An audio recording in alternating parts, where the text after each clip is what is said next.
You might think of samurai as the ultimate warriors of honor and discipline, strictly adhering to the Bushido code. But is that the full picture?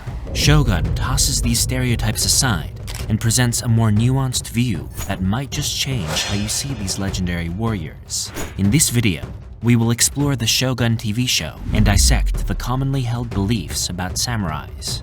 Stick around as we uncover the real truth behind the samurai stereotype.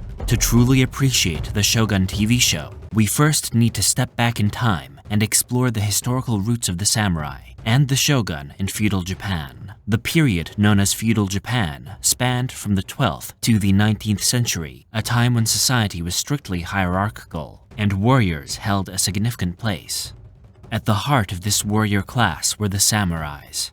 Originally provincial warriors, they rose to power during the 12th century after the establishment of the first shogunate, or military government, by Minamoto no Yoritomo. Samurais were more than just fighters. They were also bound by a deep sense of duty and code of ethics known as Bushido, which emphasized virtues like loyalty, honor, and discipline.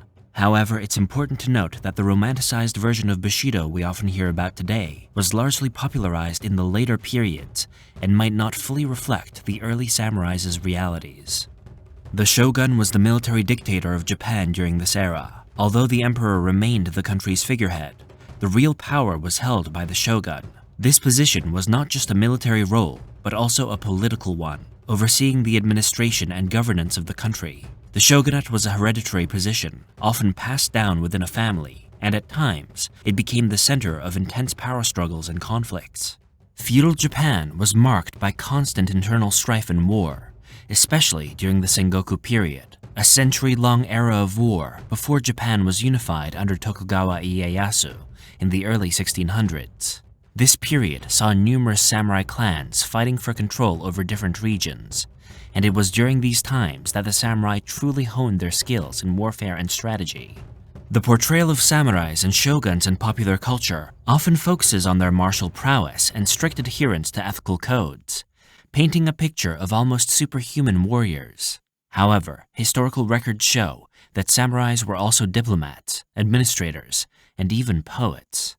They were complex figures, capable of both great violence and profound thoughtfulness. Understanding this nuanced historical background helps us see the characters in the Shogun TV show in a new light. The shogun does not just present us with warriors bound by honor.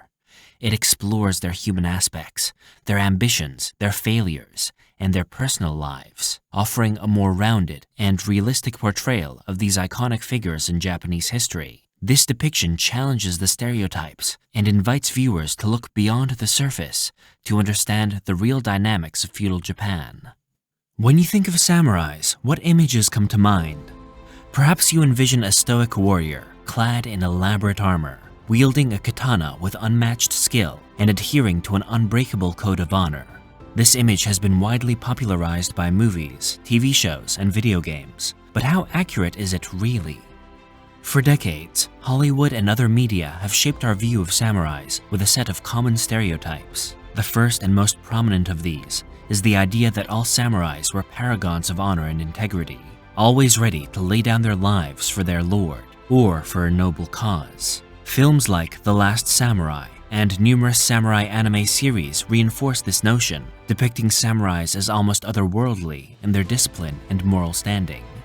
Another stereotype is the portrayal of samurais as master swordsmen, with each individual possessing near supernatural abilities with the blade. While it's true that samurais were trained in swordsmanship, this was just one part of their military training, which also included tactics, archery, and horsemanship.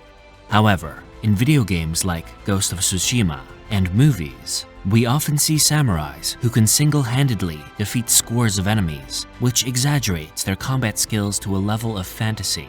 The depiction of samurais as lone warriors wandering the land and seeking justice or personal redemption is another common trope.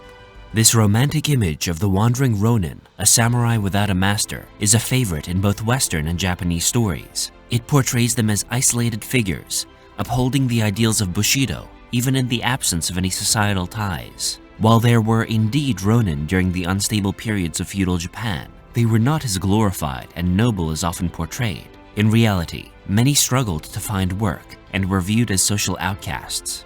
Moreover, the strict adherence to the Bushido code is frequently highlighted as a defining feature of samurai life in many stories. While Bushido, which emphasizes virtues such as loyalty, martial arts mastery, and honor unto death, was part of samurai culture, its practices varied widely among individuals and over time. Not all samurais lived and died by these ideals as consistently as the media suggests.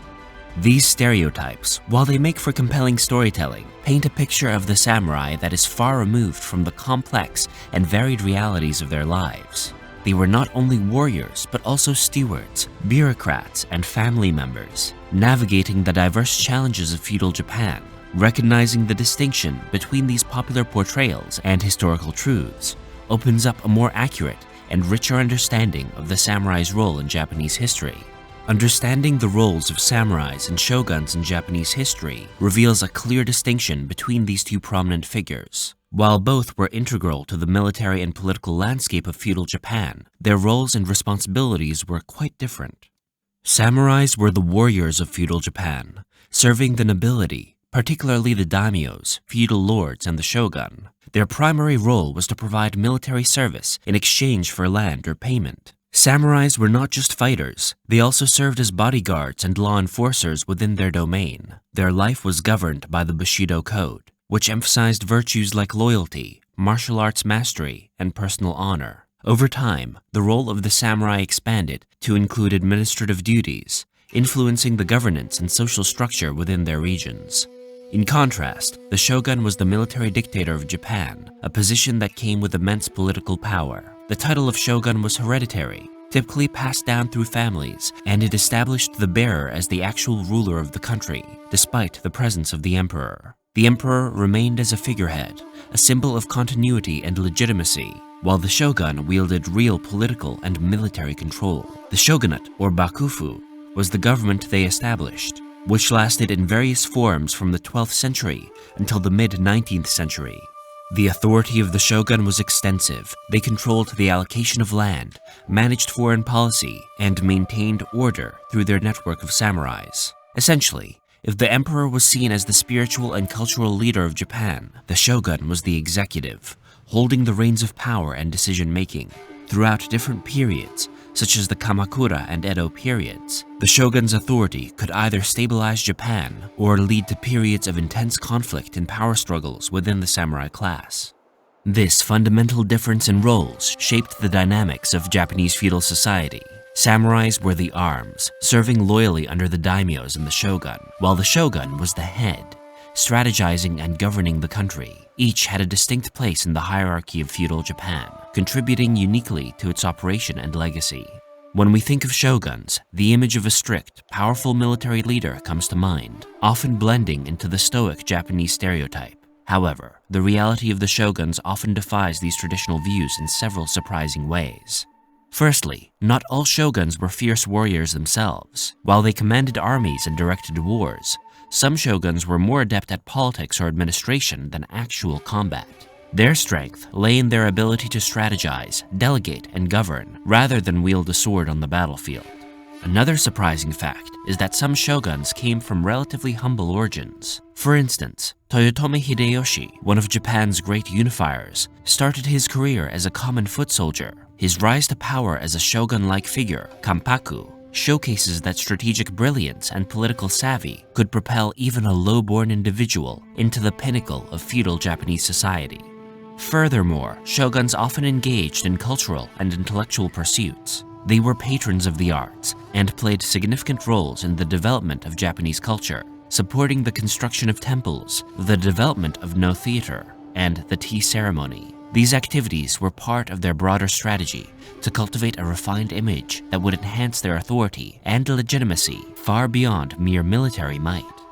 We've seen that the roles of shoguns and samurais in feudal Japan were much more complex than common stereotypes suggest. From humble beginnings to cultural patrons, shoguns defied the typical warrior image, offering a richer glimpse into historical realities. If you enjoyed uncovering the true history behind these iconic figures, please like, share, and subscribe for more insights. Spread the word and help others discover the depth of these roles. Thanks for watching, and stay tuned for more.